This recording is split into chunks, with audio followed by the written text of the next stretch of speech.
सम्मान का ये सारा स्वागत।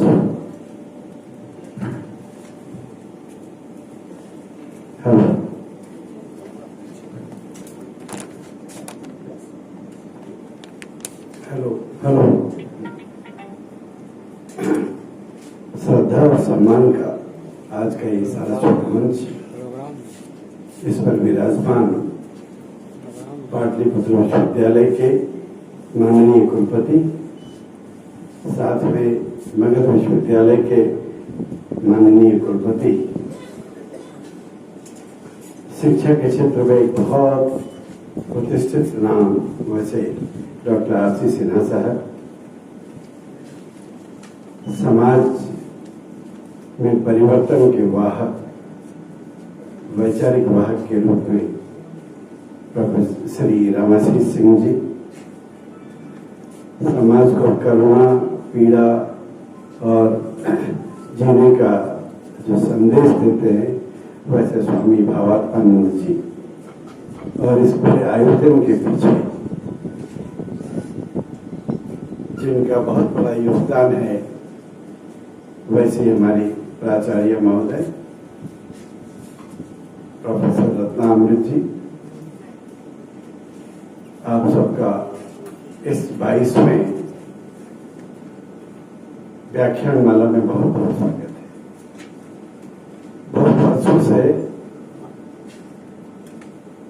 बहुत वर्षों से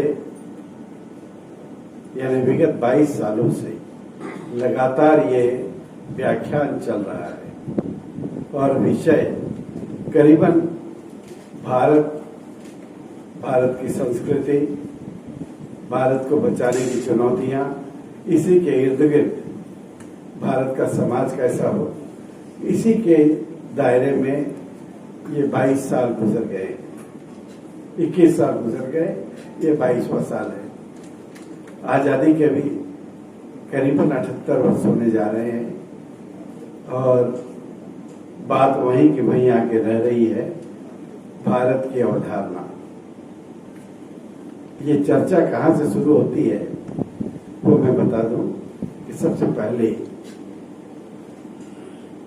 हम लोग सामाजिक कार्यकर्ता हैं। बिहार के परिवर्तन के लिए क्या योगदान व्यक्तिगत रूप से हो सकता है, इस दिशा में प्रयासरत हम लोग रहे हैं। हमारे सामने विवेक जी बैठे हैं, आरसी सिन्हा साहब हैं, ये सब लोग क्या कर सकते हैं समाज के लिए, सिर्फ बोलने में ही नहीं तो एक्शन में क्या कर सकते हैं, इसका प्रयास दिव्यांगजनों की सेवा को लेकर हम लोगों ने प्रारंभ किया और एक मुकाम तक पहुंचने का प्रयास है। उसी क्रम में सिर्फ सेवा ही नहीं तो समाज के अंदर संस्कार निर्माण करना, ये एक बहुत महत्वपूर्ण आवश्यकता रही है और उसी को लेकर आज का ये आयोजन हम लोग प्रतिवर्ष कर रहे हैं। जिनकी स्मृति में कर रहे हैं, प्रोफेसर विजयश्री चंद, वो हमारे भारत विकास परिषद की माननीय सदस्य रही हैं। कॉलेज के दिनों से ही जो है सेवा और संस्कार के प्रकोष्ठ की वो प्रमुख रही हैं। अचानक हम लोगों को छोड़कर चली गई, उन्हीं की स्मृति में आज का ये आयोजन है। मैं अपनी बात शुरू करूं उसके पहले मैं प्रोफेसर वीणा अमृत जी से अनुरोध करता हूं कि वो उनका जीवन परिचय से हम सबको अवगत करें।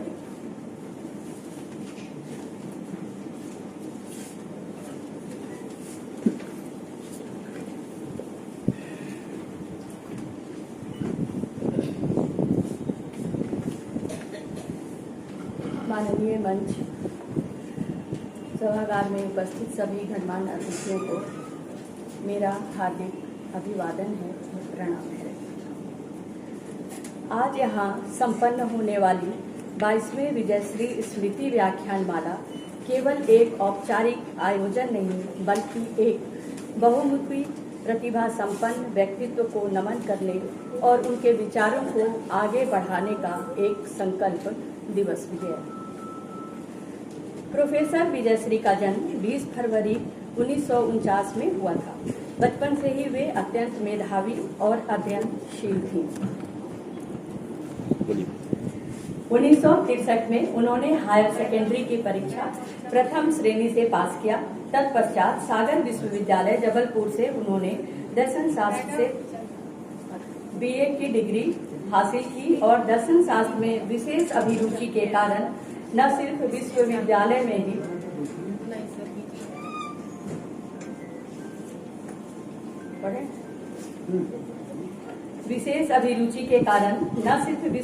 में ही बल्कि पूरे प्रदेश में ही अव्वल आई। इस परिणाम के आधार पर centre of advance studies of philosophy Banaras Hindu विश्वविद्यालय के द्वारा उन्हें नेशनल फेलोशिप प्रदान किया गया। 1969 में उन्होंने बनारस हिंदू विश्वविद्यालय से एमए की डिग्री ली और अपने उत्कृष्ट शैक्षणिक प्रदर्शन से पुनः विशिष्ट स्थान अर्जित किया। 1974 में इलाहाबाद विश्वविद्यालय से महात्मा गांधी का धर्म दर्शन एक विश्लेषणात्मक अध्ययन विषय पर उन्हें डिफिल की उपाधि मिली। उनके शोध कार्य की उत्कृष्टता को देखते हुए उन्हें यूजीसी एवं आईसीपीआर द्वारा फेलोशिप भी प्रदान किया गया। 1971 में उनका विवाह दर्शन जगत के विश्व प्रसिद्ध विद्वान प्रोफेसर रमेश चंद्र सिन्हा जी के साथ हुआ, जो कि दर्शन शास्त्र विभाग पटना विश्वविद्यालय के पूर्व अध्यक्ष एवं आईसीपीआर भारत सरकार के भूतपूर्व चेयरमैन रह चुके हैं। वर्तमान में वे शिमला स्थित Indian institute of advance studies के राष्ट्रीय फेलो हैं और हमारे मंच पर विराजमान हैं। प्रोफेसर विजयश्री जी का व्याख्याता के रूप में शैक्षणिक जीवन 1974 से श्री अरविंद महिला कॉलेज पटना से प्रारंभ हुआ। तदोपरांत 1980 से पटना विश्वविद्यालय के दर्शन शास्त्र विभाग से जुड़कर जीवन पर्यंत अध्यापन एवं शोध कार्य करती रही। उन्होंने अनेक पुस्तकों की रचना की, ग्रंथों का संपादन किया, राष्ट्रीय एवं अंतर्राष्ट्रीय शोध पत्र पत्रिकाओं में अपने शोध लेख प्रकाशित किए। साथ ही अनेक शोध पत्रों का वाचन भी उन्होंने राष्ट्रीय अधिवेशन, सेमिनार तथा सिंपोजिया इत्यादि में किया। प्रोफेसर विजयश्री केवल एक प्रखर शिक्षाविद ही नहीं बल्कि एक कुशल संगठनकर्ता भी थी। अखिल भारतीय दर्शन परिषद में संयुक्त सचिव के रूप में उन्होंने अपनी कार्यकुशलता का परिचय दिया। साथ ही पटना विश्वविद्यालय में एनएसएस कार्यक्रम पदाधिकारी के रूप में भी उन्होंने अपनी छाप छोड़ी तथा कार्य क्षमता का परिचय देते हुए विद्यार्थियों में सामाजिक उत्तरदायित्व की भावना भी जागृत की। वैदुष्य, विनम्रता, शालीनता, आत्मीयता और उदार विचारों से युक्त उनका व्यक्तित्व अत्यंत प्रेरणादायी था। वे सामाजिक कार्यों में भी उसी सक्रियता और संवेदनशीलता से रुचि लेती थीं, जिस सक्रियता व संवेदनशीलता से वे शैक्षणिक गतिविधियों में भागीदारी करती थीं। भारत विकास परिषद तथा दिव्यांगजनों के कल्याण से जुड़े अभियानों में उनकी सक्रिय भागीदारी अत्यंत ही प्रेरणादायी रही। ग्रामीण क्षेत्रों व झुग्गी झोपड़ियों में जाकर शिक्षा व संस्कारों के महत्व को स्थापित करने का उनका प्रयास सदैव स्मरणीय रहेगा। उल्लेखनीय है कि उनकी स्मृति में अखिल भारतीय दर्शन परिषद के प्रत्येक अधिवेशन में 35 वर्ष से कम आयु के 5 प्रखर अध्येताओं को उनके सर्वोत्तम आलेख के लिए विजयश्री स्मृति पुरस्कार प्रदान किए जाने के अतिरिक्त विजयश्री स्मृति व्याख्यान माला का आयोजन भी भारतीय महिला दर्शन परिषद की ओर से प्रतिवर्ष राष्ट्रीय स्तर पर भी आयोजित की जाती है। 12 फरवरी 2004 को वे परलोकवासिनी हो गए। उनका यह आकस्मिक निधन समस्त दर्शन जगत के लिए अपूरणीय क्षति है। किंतु यह सत्य है कि महान व्यक्तित्व कभी विलुप्त नहीं होते। वे अपने विचारों, व्यवहारों, कृतित्व और आदर्शों के माध्यम से हमारे दिलों में सदा जीवित रहते हैं। आज वे भौतिक रूप से हमारे बीच नहीं हैं, परंतु सूक्ष्म रूप से हमारे हृदयों में, हमारे विचारों में और भारत विकास विकलांग न्यास की ओर से आयोजित 22वें विजयश्री व्याख्यान माला की प्रत्येक व्यक्ति के ध्वनि में विद्यमान है। बिना शब्दों के साथ उन्हें पुनः पुनः स्मरण और नमन करते हुए मैं अपनी बातों को समाप्त करती हूँ। धन्यवाद।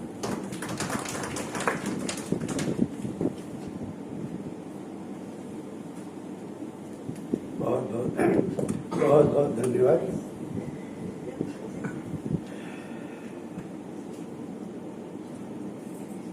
मैं आज की गोष्ठी को आगे बढ़ाऊं उसके पहले हमारे बीच कुछ ऐसे महत्वपूर्ण लोग उपस्थित हैं जिनका एक छोटा सा सम्मान हम चाहते हैं करना, और इसके लिए मैं विवेक जी और दिवाकर जी दोनों से अनुरोध करता हूं कि हमारे बीच पूर्व केंद्रीय मंत्री और शिक्षा जगत के एक प्रतिष्ठित नाम श्री संजय पासवान जी का, डॉक्टर संजय पासवान जी का अंग वस्त्र से सम्मान करें।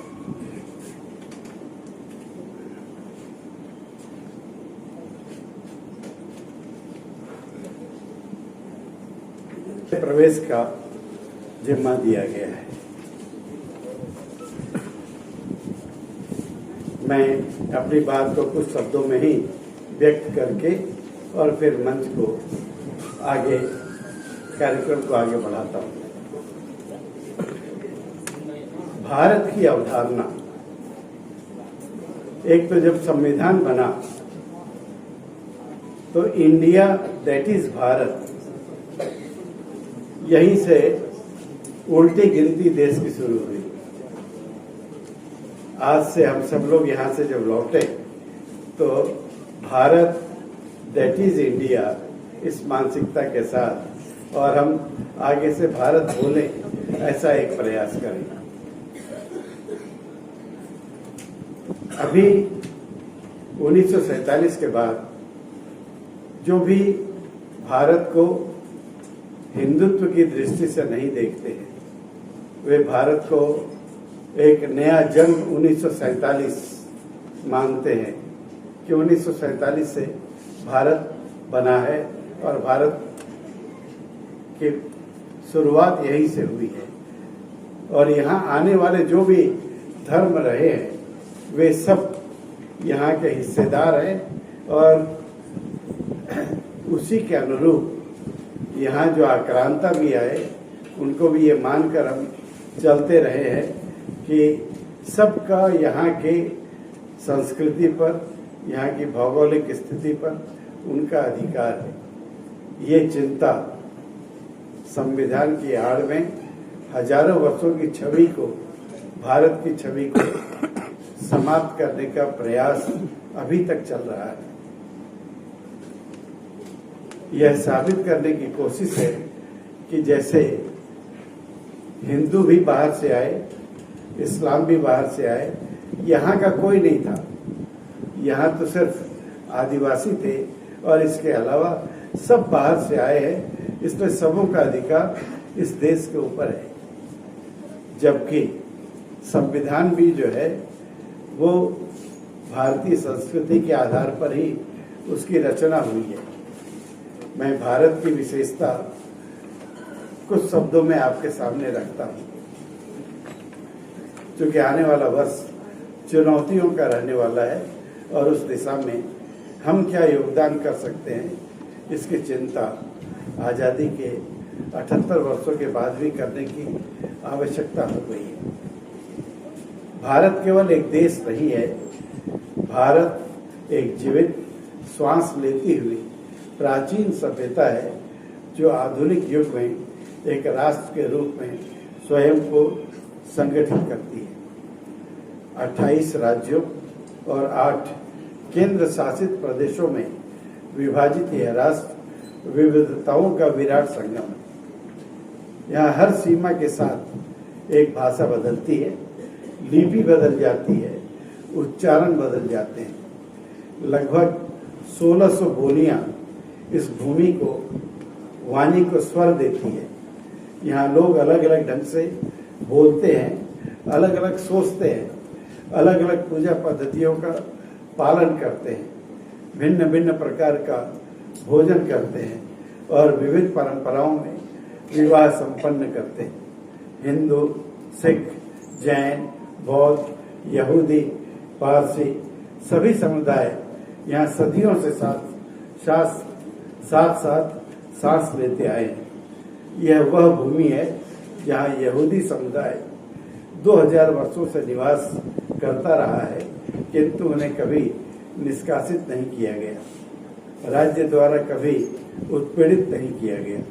यहाँ मस्जिदें मंदिरों के समीप खड़ी रही है, चर्च की घंटियां अजान की ध्वनि के साथ गूंजती रही है और गुरुद्वारों के लंगर सभी के लिए खुले रहते हैं। आपको पता होगा कि जब मक्का और मदीना में भी मस्जिद नहीं बनी थी, उस समय भारत में कोचीन में पहला मस्जिद बना था। तो हमारा देश इतना सबों को साथ लेकर चलने वाला देश रहा।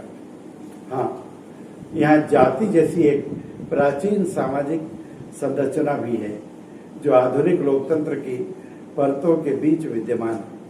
यह एक जटिल और संवेदनशील वास्तविकता है। फिर भी इस विविध और कभी कभी विरोधाभासी समाज में सार्वभौमिक मताधिकार है। ये कमाल की बात है कि एक संविधान, एक चुनाव प्रणाली और एक सेना, इसके माध्यम से भारत की एकता का जीवंत उदाहरण प्राचीनता और आधुनिकता का संगम है और सह अस्तित्व की अनुपम परंपरा। एक मुद्रा, एक ध्वज और 1 अरब से अधिक लोग जो सैकड़ों स्वरों में बहस करते हैं, मतभेद रखते हैं, तर्क करते हैं, फिर भी मतदान के दिन एक पंक्ति में खड़े होकर जनादेश को स्वीकारते हैं और बिना किसी गृह युद्ध के सरकार बदल देते हैं। यह हमारे देश की बहुत बड़ी टॉलरेंस की प्रवृत्ति है। जरा विचार कीजिए, अनेक देशों में जब संस्कृतियां टकराती हैं तो राष्ट्र टूट जाते हैं, पर भारत में प्रतिदिन 20 से अधिक संस्कृतियां एक दूसरे से संवाद भी करती है, टकराती भी है, फिर भी यह राष्ट्र अगली सुबह उसी विश्वास के साथ आगे बढ़ता है। क्या यह शांत और सरल है? बिल्कुल नहीं। क्या यह आसान है? तो कदापि नहीं। वास्तविक चमत्कार यह है कि भारत समानता के कारण नहीं टिका है, भारत सहिष्णुता के कारण टिका है, जीवित है। यह इसलिए नहीं चलता कि सब सहमत हैं, बल्कि इसलिए चलता है कि असहमति के बावजूद साथ रहने की स्वीकृति है। भारत को बलपूर्वक नहीं चलाया जा सकता, इसे संतुलन से, संवाद से, समझौते से और कभी कभी अव्यवस्था के बीच व्यवस्था खोजने की क्षमता से संचालित किया जाता है। और यह तत्व की तरह विरोधाभासों, विविधताओं और चुनौतियों के बीच भी भारत अब भी लोकतांत्रिक है, अब भी एक राष्ट्र है। यह कोई साधारण उपलब्धि नहीं है, ये मानव इतिहास के महानतम राजनीतिक और सामाजिक प्रयोगों में से एक है। मैं सिर्फ आज के समय में भारत एक उभरती हुई वैश्विक शक्ति तो जरूर है। विज्ञान और प्रौद्योगिकी के क्षेत्र में, अंतरिक्ष और अनुसंधान में, डिजिटल क्रांति में युवा शक्ति से परिपूर्ण है। परंतु इस आधुनिकता के साथ भारत अपनी सांस्कृतिक जड़ों से जुड़ा हुआ है। यही संतुलन उसकी विशेषता है। भारत की अवधारणा बहुआयामी है। यह इतिहास भी है, संस्कृति भी, धर्म भी, लोकतंत्र भी और आध्यात्मिकता भी है और आधुनिकता भी। भारत एक सतत प्रवाहित धारा है जो समय के साथ बदलती है पर अपनी मूल आत्मा को अक्षुण्ण रखती है। भारत की जो कल्पना है उसको मैं कुछ शब्दों में पढ़ देता हूँ कि मेरी नजरों में आने वाला भारत क्या हो, उसकी सोच। My idea of Bharat is सत्यमेव जयते। My idea of Bharat is वसुधैव कुटुंबकम। My idea of Bharat is अहिंसा परमो धर्म। My idea of Bharat is सर्व पंथ संभाव। My idea of Bharat is एकम सत विप्रा बहुधा वदन्ति। माई आइडिया ऑफ भारत सर्वे भवन्तु सुखिनः सर्वे सन्तु निरामया। माई आइडिया ऑफ भारत न त्वहं कामये राज्यम न स्वर्गम न पुनर्भवम कामये दुःखतप्तानां प्राणिनाम आर्तिनाशनम। माई आइडिया ऑफ भारत इज जन्मनि जननी जन्मभूमिश्च स्वर्गादपि च गरीयसी। My idea of Bharat is पौधों एवं मूक जीवों में भी परमात्मा का वास है। माई आइडिया ऑफ भारत यत्र नार्यस्तु पूज्यन्ते रमन्ते तत्र देवता। माई आइडिया ऑफ भारत इज दरिद्र नारायण की सेवा। और स्वामी जी यहाँ उपस्थित हैं। स्वामी विवेकानंद की एक लाइन है इस देश के लिए, इस देश के युवाओं के लिए, कि they only live who live for suffering humanity, others are mere dead और एलाइव। जीने का अधिकार इस देश में सिर्फ उनको है जो पीड़ित मानवता के लिए जीते हैं, अन्यथा उनका जीना भी एक मृत के समान है। देश की जितनी समस्या है उसको दूर करने का प्रयास आज की आवश्यकता है। और आदरणीय प्रधानमंत्री जी ने 2047 की एक कल्पना दी है कि भारत विकसित राष्ट्र के रूप में पूरे विश्व को विश्व गुरु के रूप में अपना प्रदर्शन करे। तो हम सब की जिम्मेदारी हो जाती है कि एक नरेंद्र मोदी से नहीं, हम सब मिलकर भारत को एक विकसित राष्ट्र के रूप में खड़ा करने का प्रयास करें। उसी दिशा में हम सबका जो भी योगदान हो सकता है वो हम करते चले जाएं। एक और अच्छी बात है, चूंकि स्वामी जी यहाँ मौजूद है इसलिए बता दूं कि स्वामी विवेकानंद का नाम भी नरेंद्र था, बचपन का नाम, और देश के प्रधानमंत्री का नाम भी नरेंद्र है। कहीं न कहीं कोई साम्य है, जरूरत है एक नरेंद्र से नहीं, हम सबको नरेंद्र बनना पड़ेगा, तब भारत विकसित राष्ट्र के रूप में और एक संपन्न राष्ट्र के रूप में खड़ा हो सकेगा। इन्हीं बातों के साथ मैं आज के उद्घाटक माननीय कुलपति प्रोफेसर डॉक्टर उपेंद्र प्रसाद सिंह जी से अनुरोध करता हूं कि उद्घाटन भाषण से संबोधित करें।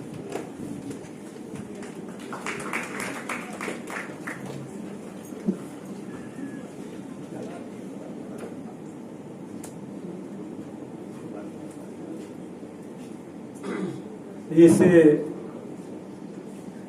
समारोह में उपस्थित भारत विश्वविद्यालय के कुलपति एसपी शाही जी, आशीष सिन्हा जी, पद्मश्री विमल जैन जी, स्वामी भवनात्मा जी, रामाशीष जी, पूनम जी, शशि प्रभा कुमार जी, संजय पासवान जी, सीता सिन्हा जी, शैलेश जी, पूर्व वीसी केसी सिन्हा जी, श्यामल किशोर जी, बीना अमृत जी और इस कॉलेज के एक्टिव प्रिंसिपल रत्ना अमृत जी, हॉल में बैठे हुए सभी और है पटना विश्वविद्यालय के अरुण कुमार सिन्हा, अरुण कुमार सिन्हा जी, हमारे सभी शिक्षक, शिक्षकेतर कर्मचारी, छात्र छात्राएं, मीडिया बंधु, किसी का नाम न लिया हूं तो माफ कर दीजिएगा। मित्रों, आज हम लोग प्रोफेसर विजय श्री जी की पावन स्मृति में आयोजित इस स्मृति व्याख्यानमाला का मैं इसका उद्घाटन कर दिया हूं। तो वो पटना विश्वविद्यालय के दर्शन शास्त्र विभाग के विदुषी प्रोफेसर विजयश्री कि इस स्मृति व्याख्यामाला में विश्वविद्यालय प्रधान होने के नाते मैं आप सभी का अभिनंदन करता हूं, स्वागत करता हूं। मित्रों, भारत एवं भारतीयता से जुड़े विविध विषयों पर निरंतर व्याख्यानों का आयोजन तथा बड़ी संख्या में विद्युत जनों की गरिमा में उपस्थिति सुनिश्चित करने के लिए मैं भारत विकास विज्ञान न्यास एवं भारतीय दार्शनिक अनुसंधान परिषद नई दिल्ली के पूर्व अध्यक्ष अजय सिन्हा और विमल जैन दोनों को हार्दिक बधाई देता हूँ। मंचासीन अतिथिगण, सभागार में उपस्थित सभी विद्वान को गरिमा उपस्थिति इस आयोजन को विशिष्ट बना रहे हैं। इसके लिए मैं सभी को साधुवाद के पात्र, सब साधुवाद के पात्र हैं, सबको मैं धन्यवाद देता हूँ। मुझे मित्रों याद है 26 फरवरी 2024 जब मैं टीपीएस कॉलेज का प्राचार्य था, तब अमृत काल में राष्ट्रबोध विषय पर एक व्याख्यान का आयोजन हुआ था। उसी कड़ी में आज यह आयोजन निश्चय ही भारत की अवधारणा पर गंभीर और सार्थक विमर्श को आगे बढ़ाएगा। मुझे विश्वास है कि आज का व्याख्यान भारत और भारतीयता की गहन समझ विकसित करने में सहायक सिद्ध होगा। हमारी दृष्टि में भारत केवल एक भौगोलिक इकाई नहीं है, यह एक सांस्कृतिक, आध्यात्मिक और सभ्यतागत राष्ट्र है। भारत को सदैव मातृभूमि, पुण्यभूमि, कर्मभूमि के रूप में देखा गया है। हमारी संस्कृति कर्तव्यपरायणता की संस्कृति रही है। वेदों से लेकर आधुनिक काल तक ज्ञान और संस्कृति अखंड परंपरा हमारे राष्ट्र की विशेष पहचान रही है।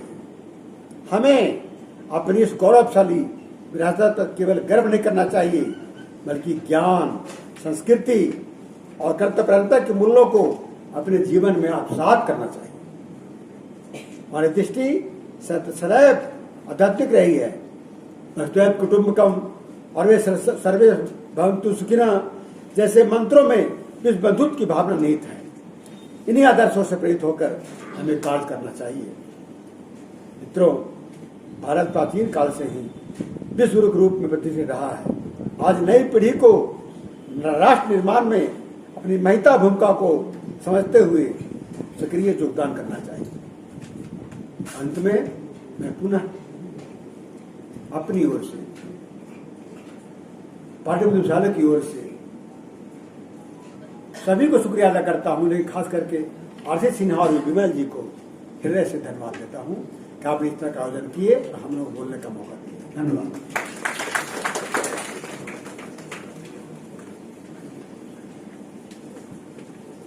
बहुत बहुत धन्यवाद।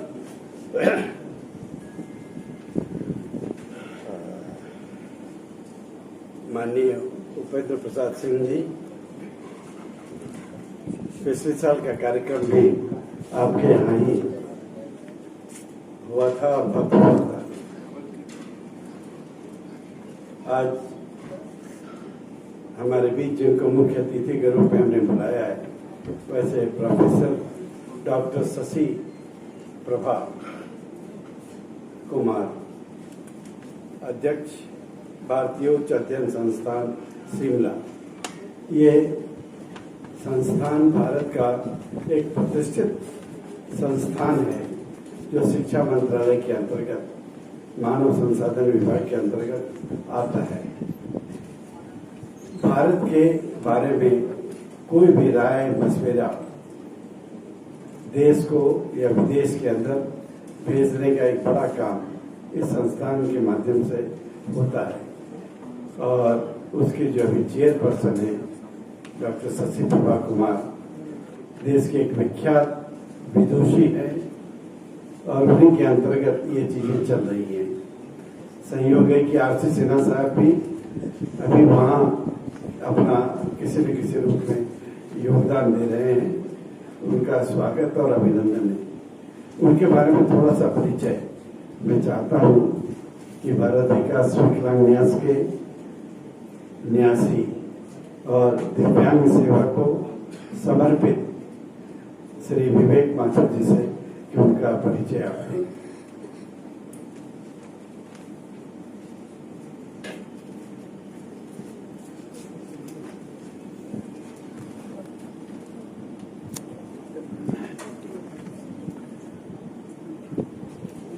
आज भारत विकास विकलांग न्यास की तरफ से हमारे जितने मंचासीन हैं और हमारे सामने अतिथिगण और हमारे प्राचार्य के साथ बच्चे सभी का अभिनंदन है। प्रोफेसर डॉक्टर शशि प्रभा कुमार जी का परिचय है, संक्षिप्त परिचय दे रहा हूं मैं। प्रोफेसर डॉक्टर शशि प्रभा कुमार संस्कृत एवं महाभारत विद्या के विदुषी तथा विश्व विश्रुति आचार्य हैं। आप भारत उच्च अध्ययन संस्थान शिमला के अध्यक्ष पद पर सुशोभित करने के साथ साथ विवेकानंद अंतरराष्ट्रीय प्रतिष्ठान नई दिल्ली के साच बौद्ध भारतीय ज्ञान अध्ययन विद्यालय रायसेन की संस्थापक कुलपति 2014 से 16, विशिष्ट अतिथि अध्ययन केंद्र जवाहरलाल नेहरू नई दिल्ली की अध्यक्षता 2003 से 2007 तक और फिर 2012 से 14 तक श्री शंकराचार्य संस्कृत विद्यालय में भारतीय विद्या भवन दिल्ली में डीन रही 2017 से 25 तक। दिल्ली संस्कृत एकेडमी की उपाध्यक्ष 2012-14 तथा द्वितीय संस्कृत आयोग की सदस्य 2014 से 15 तक रह चुकी हैं।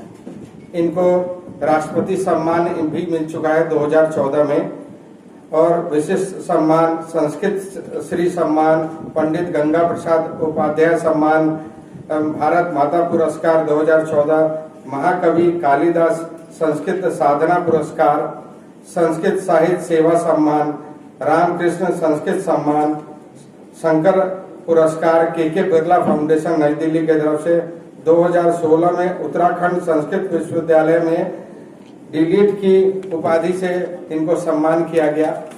साथ साथ Oxford centre for Hindu study में भी 2007 पाकर अभ्यास आचार्य के रूप में अध्यापन कर चुकी हैं। इन्होंने शोध किया है प्रोफेसर शशि प्रभा कुमार जी ने निर्गत 52 वर्षों तक विभिन्न शिक्षण संस्थानों में अध्यापन कार्य किया है। अपने वेद, वैश्विक मीमांसा, वेदांत, बौद्ध, जैन दर्शनों पर विपुल शोध कार्य भी किया है। आपने निर्देशन में 53 छात्रों ने पीएचडी एवं एमफिल की उपाधि प्राप्त की है तथा 4 शोध छात्र का मार्गदर्शन में उच्च स्तर शोध कार्य संपन्न करा चुकी हैं। प्रमुख प्रकाशन इनकी 40 ग्रंथों में संस्कृत, हिंदी, अंग्रेजी का लेखन तथा संपादक किया है और 170 से अधिक शोध पत्र और पत्र पत्रिका ग्रंथों में प्रकाशित हो चुके हैं। आपने 300 से अधिक अंतर्राष्ट्रीय, राष्ट्रीय संगोष्ठी तथा कार्यशाला में सहभागिता करके अपना विशिष्ट प्रदान किया है और विश्व के सर्वश्रेष्ठ विद्वानों में आपकी गणना की जाती है। और छोटा सा एक अपना ये भारत विकास विकलांग न्यास का भी मैं परिचय देता हूँ। पटना गया रोड पे एक दिव्यांग संस्थान है हाँ ठीक है 2 मिनट का खाली है बस। और ये सेवा केंद्र मैं सभी लोगों से आग्रह भी करूंगा कि ये सेवा केंद्र 21वीं सदी का दिव्यांग मुक्त करने का कार्य चल रहा है। मैं कुलपति महोदय, सभी कुलपति महोदय, प्राचार्य और शिक्षक से आग्रह करूंगा कि आपके कॉलेज में जिस टाइप का भी दिव्यांग है, जिनके पैर नहीं है उनको निःशुल्क पैर दिया जाएगा, जिनका पैर छोटा है, जो लड़की छोटी है, जिनका एक हाइट कम है, एक पैर छोटे एक पैर बड़े, उनको पैर बड़ा किया जाएगा। साथ साथ कान से जो कम सुनते हैं बच्चे, उनको श्रवण यंत्र भी निःशुल्क मिलता है। साथ साथ करेक्टिव सर्जरी भी हो रहे हैं और 21वीं सदी का बिहार दिव्यांग मुक्त हो। हम लोग चाहते हैं कि आपके राह चलते कहीं भी दिव्यांग दिखे, आप वहां भेज के निःशुल्क सेवा करके उनको जो है आगे बढ़ाएं। धन्यवाद। चलिए बहुत बहुत धन्यवाद। सेवा और संस्कार दोनों के काम में भारत विकास विकलांग न्यास लगा हुआ है। अब स्क्रीन के ऊपर डॉक्टर शशि प्रभा जी का संबोधन रहने वाला है, जो बहुत ही महत्वपूर्ण होगा। मैं चाहता हूँ कि थोड़ा सभी लोग ध्यान के साथ उनके संबोधन को सुनें।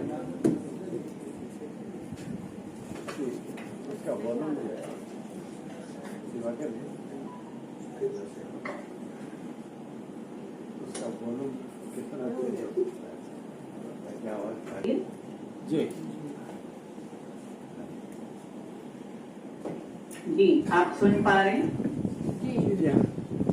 जी। ओम सहनाववतु सहनौ भुनक्तु सह वीर्यं करवावहै तेजस्विनावधीतमस्तु मा विद्विषावहै। ओम शांतिः शांतिः शांतिः। नमः सर्वेभ्यः सर्वाभ्यश्च। सर्वप्रथम मैं इस 22वें विजयश्री स्मृति व्याख्यान के अवसर पर दिवंगत पुण्यात्मा प्रोफेसर डॉक्टर विजयश्री जी की पुण्य स्मृति में श्रद्धा सुमन अर्पित करती हूँ और इसी भाव से मैं आज यहाँ उपस्थित हुई हूँ। विजयश्री जी से मेरा व्यक्तिगत परिचय अखिल भारतीय दर्शन परिषद के सम्मेलन में हुआ और अनेक अधिवेशनों में मैं सिन्हा दंपति से मिलती रही, उनसे मेरा संपर्क बढ़ता रहा। दुर्भाग्यवश प्रोफेसर विजयश्री अकाल में ही काल कवलित हुई। बड़ा दुखद एक वृत्तांत था, लेकिन आदरणीय प्रोफेसर रमेश चंद्र सिन्हा जी ने उस संबंध को बनाए रखा और विगत 20-22 वर्षों से वो निरंतर मेरे संपर्क में रहे। आजकल आप हमारे भारतीय उच्च अध्ययन संस्थान में राष्ट्रीय अध्येता के रूप में कार्य कर रही हैं। तो आदरणीय प्रोफेसर सिन्हा जी, मैं आभारी हूँ कि आपने इस अवसर पर मुझे आमंत्रण दिया। कई वर्षों से आपका ये आग्रह रहा है। मैं क्षमा चाहती हूँ, मैं व्यक्तिगत रूप से उपस्थित नहीं हो पाई हूँ, लेकिन मैं अपनी भावपूर्ण श्रद्धांजलि अपनी प्रिय सखी प्रोफेसर डॉक्टर विजयश्री जी की पुण्य स्मृति में समर्पित करते हुए भारत विकास विकलांग न्यास के सभी सम्मानित अधिकारीगण, विशेषकर श्री पद्मश्री विमल जैन जी, श्री देशबंधु गुप्ता जी एवं श्री विवेक माथुर जी के प्रति भी मैं साधुवाद प्रेषित करती हूँ।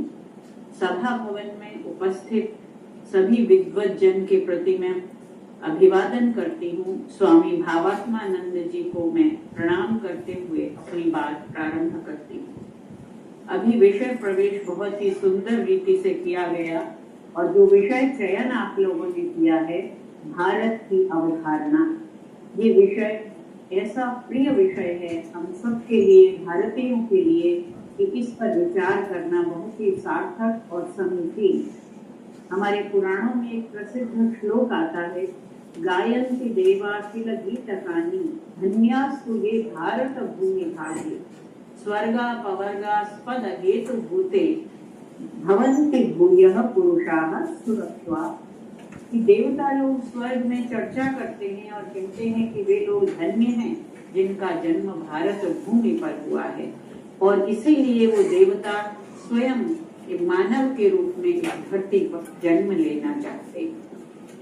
अभी विषय प्रवेश में और पूर्व वक्ताओं ने जो संकेत किया कि भारत कोई भूखंड नहीं है, भारत की अवधारणा केवल भौगोलिक अवधारणा नहीं, ये एक भू सांस्कृतिक अवधारणा है जिसमें आध्यात्मिक एवं विश्व परिप्रेक्ष्य के अनेक आयाम समाहित हैं।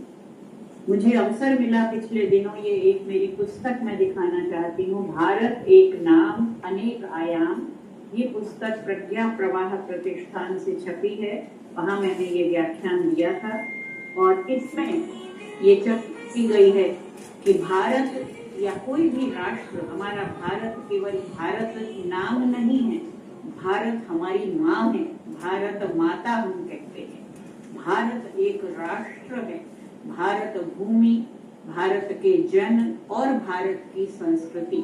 किसी भी राष्ट्र के ये 3 घटक होते हैं, उसकी भूमि, उसके जन जो निवासी हैं नागरिक हैं और उसकी संस्कृति। पुस्तक में इन तीनों आयामों की चर्चा की गई है, लेकिन आज के इस अवसर पर सीमित समय की मर्यादा को देखते हुए मैं केवल भारत भूमि की कुछ जो विशेषताएं हैं उन पर बात करना चाहूंगी। सबसे पहले भारत नाम ये ऋग्वेद के मंत्र में आता है, विश्वामित्रस्य रक्षति भूम्येदं भारतम जनम। यहाँ पर विश्वामित्र ऋषि द्वारा दृष्ट ये मंत्र है। इसमें उनके ब्रह्म अर्थात उनके ज्ञान को भारत का रक्षक कहा गया है। विश्वामित्र का ज्ञान भारत की रक्षा करता है। भारत क्या है? भा में रत जन जहाँ रहते हैं वो भारत है। भा क्या है? क्षमा कीजिए, मैं संस्कृत की छात्रा और अध्यापक रही हूँ, इसलिए हम संस्कृत के अध्यापक शब्दों को खोल खोल कर उनका अर्थ ढूंढने की चेष्टा करते हैं। तो भारत में दो शब्द हैं, एक है भा, दूसरा है रत। भा ज्ञान का, विद्या का प्रतीक है और रत एक ऐसी भावना का प्रतीक है जिसमें लोग संलग्न, जहाँ लोग ज्ञान में संलग्न रहते हैं, विद्या जिनका व्यसन है, ऐसे लोग जिस देश में रहते हैं वो देश भारत है। भा का एक अर्थ प्रकाश है, आलोक है, तो दूसरा अर्थ सूर्य भी है जो प्रकाश का स्रोत है, दिव्य स्रोत है। हमारे देश में, भारत में ज्ञान की उपासना, आराधना, अन्वेषणा होती रहती है और भारत देश के निवासी सूर्य की उपासना भी सहज रीति से करते रहते हैं। और रत शब्द भा से ज्ञान का हमें बोध होता है और रत से हमें सतत सक्रियता अर्थात गतिशीलता का बोध होता है। गीता में भगवान कृष्ण ने कहा है, स्वे स्वे कर्मण्यभिरतः सिद्धिं विन्दति मानव। तो ये अभिरत जो है वही रत में समाहित है। तो जिस देश के लोग सतत ज्ञान की साधना में, आराधना में लीन रहते हैं, सतत प्रकाश के अन्वेषण में, प्रकाश को पाने की चेष्टा, हम प्रार्थनाएं करते हैं, असतो मां सद्गमय तमसो मां ज्योतिर्गमय। अंधकार से प्रकाश की ओर जाना इस देश के लिए उतना ही सहज है जितना कि श्वास लेना।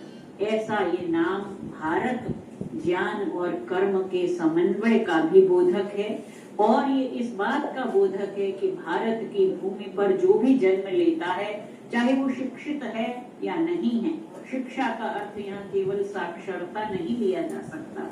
जो लोग भारत भूमि पर जन्मे हैं वे सब धन्य हैं, ऐसा तो हमारे देवता भी कहते हैं। जो लोग भारत भूमि पर जन्मे हैं वे सहज साधक हैं ज्ञान के, विद्या के, विद्यया विन्दते मृतम। और ये भारत की भूमि कैसी है? ये भूमि जैसा अभी बताया गया विषय प्रवेश में, ये हमारी मातृभूमि है। हमारे लिए ये भूमि केवल धरती नहीं है, माता भूमि पुत्रो हम पृथिव्याः। अथर्ववेद का पृथ्वी सूक्त इस घोष को डिंडिम रूप से प्रचारित कर रहा है कि ये भूमि हमारी माँ है और हम इस भूमि के पुत्र हैं। ये भूमि पुण्य भूमि है। पुण्यम तम लोकम प्रज्येशम यत्र देवाः सहाग्निना। जहाँ पर लोग तेजस्वी होते हैं, साग्निक होकर ब्रह्म और क्षत्र का यहाँ पर आराधन करते हैं, वो देश पुण्य भूमि है। ये भूमि देव भूमि है क्योंकि यहाँ जन्म लेने वाले मानव दिव्यता की ओर सतत अग्रसर रहते हैं। ये भूमि धर्म भूमि है क्योंकि गीता का आरंभ ही होता है धर्म क्षेत्रे कुरुक्षेत्रे। तो ये क्षेत्र, पूरी भारत भूमि जो है ये धर्म का क्षेत्र है और धर्म का अर्थ यहाँ पर कोई संप्रदाय विशेष नहीं है, धर्म है। धारयते धर्मो धारयते प्रजाः। धर्म धारक तत्व है। मानवता का धर्म ही मानव के लिए सबसे बड़ा धर्म है। और यहाँ की प्रकृति का जो सौंदर्य है वो प्रकृति का सौंदर्य है। यहाँ के मानवों की जो अंतः प्रकृति में संवेदना है, विश्व के प्रति, विश्व की प्रत्येक वस्तु के प्रति जो संचेतना है, वो यहाँ के धर्म को समाहित करती है, समन्वित करती है। ये भूमि धर्म भूमि ही नहीं है, ये कर्म भूमि है। कर्मण्येवाधिकारस्ते मा फलेषु कदाचन, गीता का उद्घोष है। और ईशावास्योपनिषद में कहा है, कुर्वन्ने वेह कर्माणि विधि विशेषतम समाह। तो ये धर्म भूमि है, ये कर्म भूमि है, ये वेद भूमि है, क्योंकि वेदों का उद्भव, वेदों का आविष्कार, उनका आविर्भाव इसी पुण्य भूमि पर हुआ है। वेद संसार का प्राचीनतम साहित्य है। यूनेस्को ने इस बात को अपने मेमोरी रजिस्टर में इसको अंकित किया है कि Rigveda is the oldest available literary document of human kind. तो ये वेद भूमि है, और ये इसके नाम में भारत, भा ही जो है वो वेद का अर्थ भी ज्ञान है, ब्रह्म का अर्थ भी ज्ञान है, और भा का अर्थ भी ज्ञान है। ये वेद भूमि है, ये ज्ञान भूमि। वेद के ज्ञान के साथ साथ यहाँ रहने वाले जो जीवंत व्यक्ति हैं वे तपस्या में लीन रहते हैं। ये भूमि तपो भूमि है। यहाँ पर हमारी संस्कृति तपस्या की संस्कृति रही है, तपोवन की संस्कृति रही है, अरण्य की संस्कृति रही है, आश्रम की संस्कृति रही है। ये तपो भूमि है, अरण्य भूमि है। ये भूमि ऋत की भूमि है। ऋत हमारे वैदिक चिंतन का, भारतीय ज्ञान परंपरा का एक ऐसा शब्द है जो मर्यादा का प्रतीक है। प्राकृतिक जगत में मर्यादा और नैतिक जगत में मर्यादा, ये दोनों भी ऋत से संसूचित होती है। ये भूमि ऋत की भूमि है, अमृत भूमि है। हम अमृत काल मनाते हैं अपने देश की स्वतंत्रता का, और अमृत की परिकल्पना, अमृत की आस्पृहा किसी अन्य देश में जीवन का चरम लक्ष्य अमृत को नहीं माना। और हम रोज प्रार्थना करते हैं, मृत्योर माँ अमृतम गमय। हम मृत्यु से भयभीत होने वाले नहीं हैं, हम तो अमृतत्व के आकांक्षी हैं। इसीलिए ये अभय भूमि भी है। ये ऐसी भूमि है जहाँ किसी को किसी से भय नहीं होता था, नहीं होना चाहिए। अभयम नः परस्यंतरिक्षम अभयम द्यावा पृथ्वी उभे इमे। अभयम पश्चात अभयम पुरस्तात् उत्तरात् अधरात् अभयम नमः। अभय भूमि। ये भारत जो शब्द आया ऋग्वेद के मंत्र में, उसका दर्शन विश्वामित्र ने किया। उनके नाम से विश्वामित्र से सूचित होता है। ये भारत भूमि अभय भूमि क्यों है? क्योंकि हम भारतवासी प्रत्येक जीव को, प्रत्येक पदार्थ को मित्रता की भावना से देखते हैं। ये नाम विश्वामित्र हमारी संस्कृति का एक अमूल्य विशेषण है। हम प्रार्थना करते हैं, मित्रस्य मा चक्षुषा सर्वाणि भूतानि समीक्षन्ताम्। सब चीजों को मैं मित्र की दृष्टि से देखूं और सब प्राणी मुझे मित्र की दृष्टि से देखें। ये विश्व मैत्री आज की ग्लोबल जो फ्रेंडशिप का कॉन्सेप्ट है उससे बहुत व्यापक है, केवल मनुष्यों तक सीमित नहीं है। ये पशुओं, पक्षियों, प्राणियों, नदियों, पर्वतों, वृक्षों सब तक ये फैली हुई है। ऐसी मैत्री की परिकल्पना हमारी भूमि में, हमारी संस्कृति में की गई है। ये भूमि आनंद की भूमि है। आनंद, सच्चिदानंद हमारे अनुसार ईश्वर की संकल्पना है। तो सत और चित्त के साथ साथ आनंद हमारा स्वरूप है जीवों का। तो ये आनंद की भूमि है, इसीलिए ये मोक्ष की भूमि है। मोक्ष एक ऐसी दार्शनिक कल्पना है पुरुषार्थ चतुष्टय में, धर्म, अर्थ, काम और मोक्ष। मोक्ष एक ऐसी संकल्पना है जो भारत के अतिरिक्त किसी देश के दर्शन में नहीं है। जबकि हमारे यहाँ सर्वथा अशिक्षित व्यक्ति भी मोक्ष के सिद्धांत से परिचित हो या ना हो, लेकिन मोक्ष की भावना से, मोक्ष की परिकल्पना से वे भली भांति अवगत हैं। और वे सब मोक्ष, अभी अभी जो एक श्लोक पढ़ा गया, नत्वहं कामये राज्यम, मुझे मोक्ष भी नहीं चाहिए। मोक्ष से बढ़कर क्या है? मुझे दुख तप्त प्राणियों के मुक्ति, दुखों से मुक्ति कराना, ये मेरा लक्ष्य है। मोक्ष एक व्यापक परिकल्पना है। केवल जीवन मरण के चक्र से छुटकारा ही मोक्ष नहीं है, सब प्रकार के दुखों से छूटना ये भी मोक्ष है। लेकिन मोक्ष केवल अपने लिए नहीं चाहिए, मोक्ष सबके लिए चाहिए, सबके दुखों का विनाश हो, सर्वे भवन्तु सुखिनः जैसा कहा गया, तो ये भूमि मोक्ष की भूमि है। उससे भी बढ़कर ये भूमि हिमालय की भूमि है। हिमालय पर्वत, जिसके बारे में कालिदास ने कहा, अस्त्युत्तरस्याम दिशि देवतात्मा हिमालयो नाम नगाधिराजः। ये हिमालय हमारी पृथ्वी का मानदंड है और ये मानदंड भारत की भूमि में आया, ये भारत का सौभाग्य है और हम सबके लिए धन्यता का विषय है कि हम उस भूमि में निवास करते हैं, उस भूमि में जन्मे हैं जहाँ हिमालय है, जहाँ गंगा है। और ये भूमि संस्कारों की भूमि है। केवल जन्म लेना ही हमारा भाग्य नहीं है।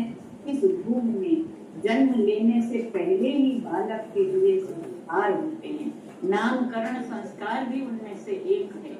वो नाम हम विदेश में भी देखते हैं, विदेशी संस्कृतियों में बच्चे का जन्म होता है, बस बर्थ सर्टिफिकेट बन गया और उसका नामकरण हुआ।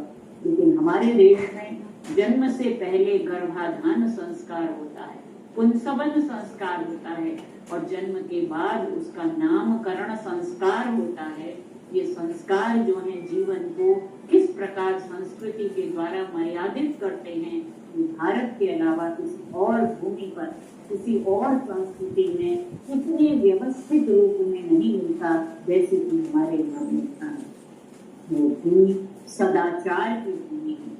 आचारः परमो धर्मः, अहिंसा परमो धर्मः। ये भूमि योग की भूमि है।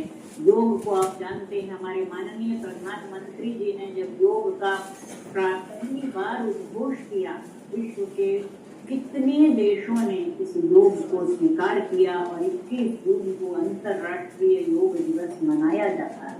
ये योग भारत की देन है विश्व को। योग के साथ साथ याग जो है, यज्ञ की संस्कृति, वो भारत भूमि की देन है।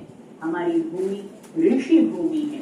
जब मैथिली शरण गुप्त भारत भारती पूछते हैं सबसे अधिक संसार में किस देश का उत्कर्ष है, उत्तर अपने आप ही देते हैं उसका कि जो ऋषि भूमि है वह कौन, भारतवर्ष है। ये ऋषि भूमि है, ये कृषि भूमि है, ये याग की भूमि है, ये त्याग की भूमि है, ये भारत की भूमि गो भूमि है, भारत की भूमि दिव्य भूमि है, पुण्य भूमि है।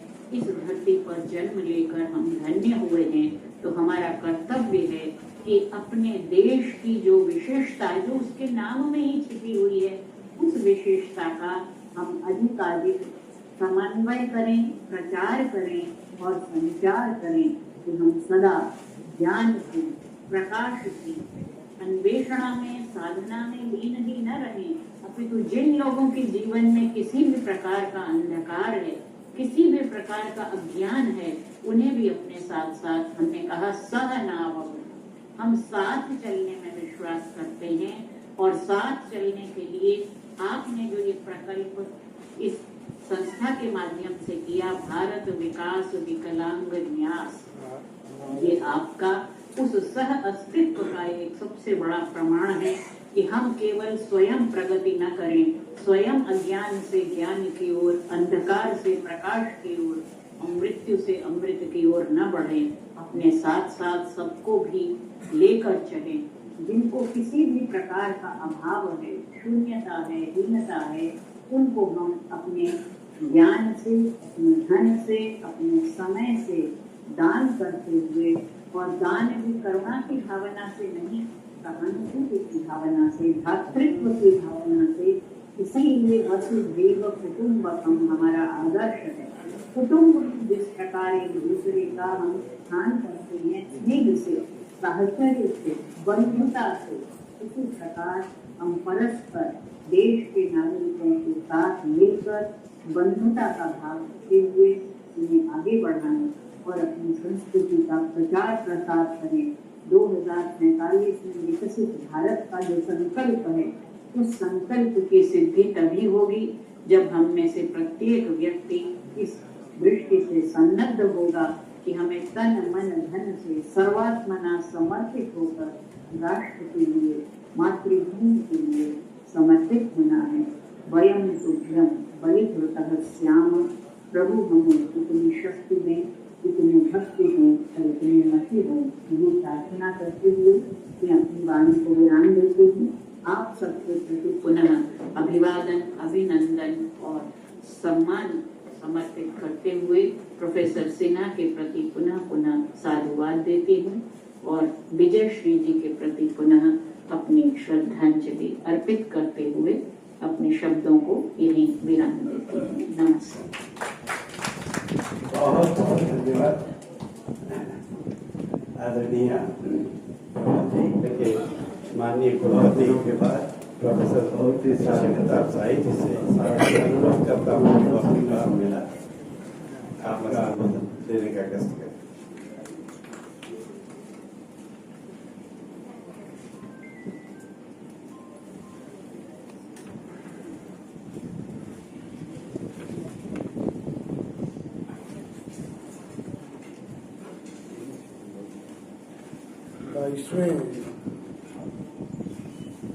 विजय श्री स्मृति व्याख्यान माला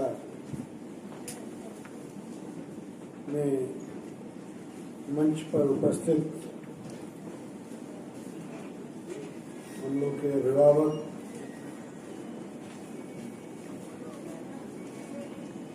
बनारस से आए हुए विचारक, पूज्य रामाशीष सिंह जी, भावात्मानंद जी, पद्मश्री विमल जैन जी,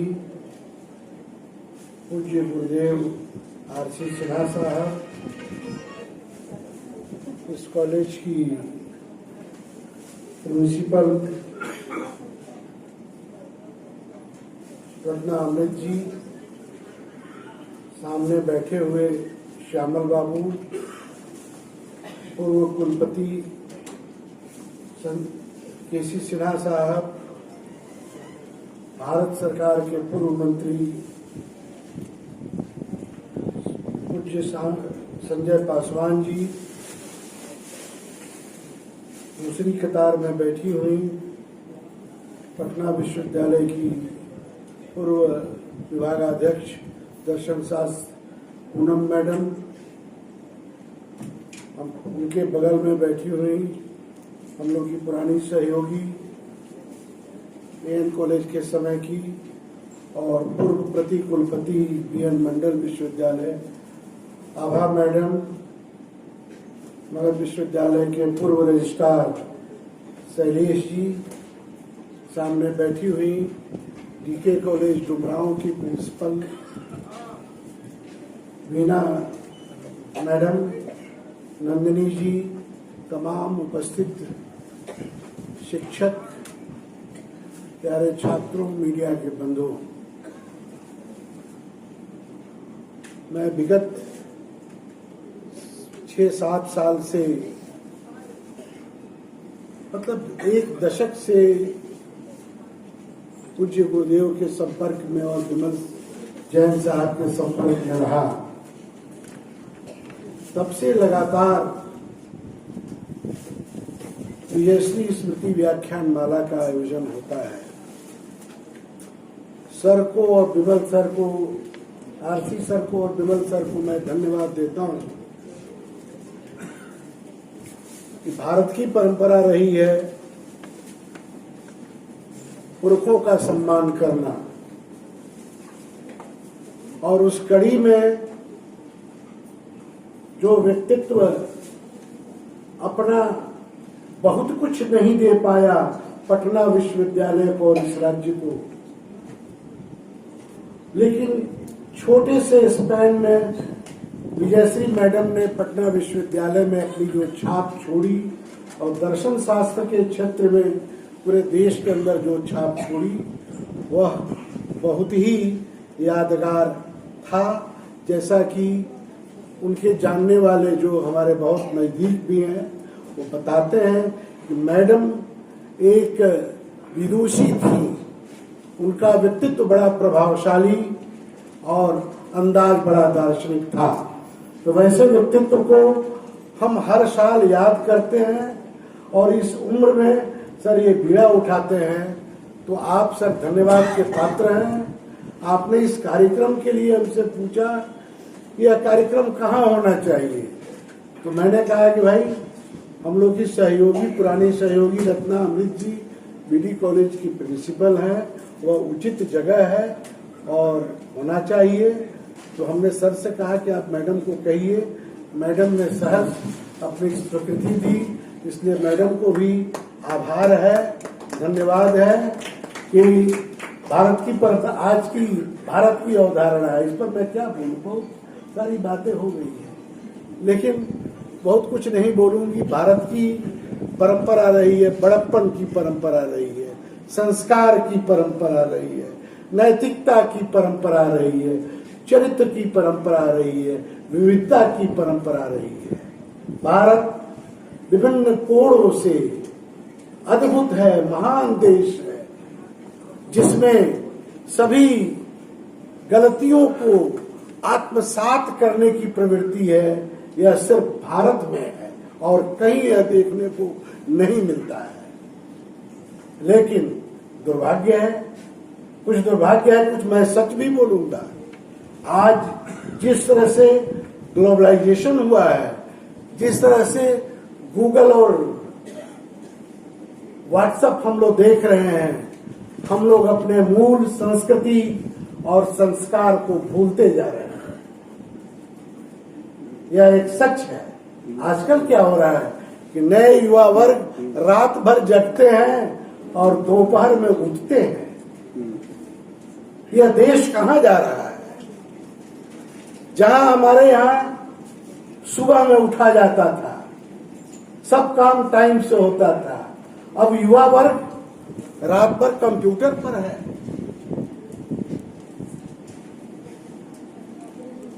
देर दिन में उठता है। भारत कहां जा रहा है? सोचने की जरूरत है। भारत की धरती जैन जी वाली धरती नहीं है। भारत की धरती ऋषि और मुनियों की धरती है, संस्कार की धरती है, बड़प्पन की धरती है। और यह देश इधर जा रहा है। हम ज्ञान परंपरा की बात कर रहे हैं। मैं भारत सरकार को और माननीय प्रधानमंत्री जी को धन्यवाद देना चाहता हूं कि राष्ट्रीय शिक्षा नीति के तहत आपने जो ज्ञान परंपरा की बातों को उसमें दिया। हम भारतीयों को मौका है कि हम अपने भारत को, भारत की अवधारणा को, पुराने वैभव को, पुरानी परंपरा को, पुराने संस्कार को ज्ञान परंपरा के अनुसार अगर आगे बढ़ाने का काम करते हैं तो इसमें कहीं कोई दो मत नहीं है कि हम अपने पुराने वैभव को प्राप्त कर सकते हैं।